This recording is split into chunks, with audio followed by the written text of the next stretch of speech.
Hello guys, সবাই কেমন আছো? খুবই ইজি কিন্তু খুবই টেস্টি একটা ডেজার্ট তৈরি করে দেখাচ্ছি, ক্যারামেল ফ্ল্যান। এই ক্যারামেল ফ্ল্যান তৈরি করতে প্রথমে আমাকে ক্যারামেলটা তৈরি করে নিতে হবে। তো ক্যারামেলটা তৈরি করে নিচ্ছি।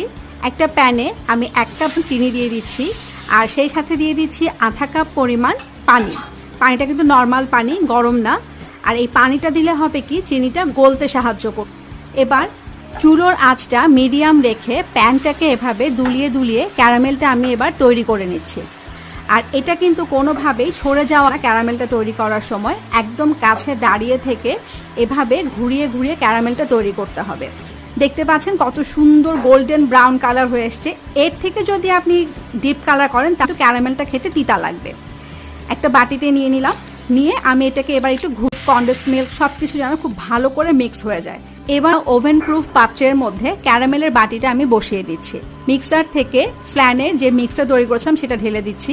কিন্তু ফ্ল্যানের মিক্সটা বাটিতে ঢালার আগে অবশ্যই আপনাদেরকে মিক্সিংয়ের সময় যে ফ্যানাটা তৈরি হয়েছিল সেটাকে সেটেল করে নিতে হবে।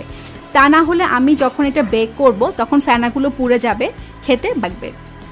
এখন দিয়ে দিচ্ছি গরম পানি, রুম টেম্পারেচারে ঠান্ডা করি।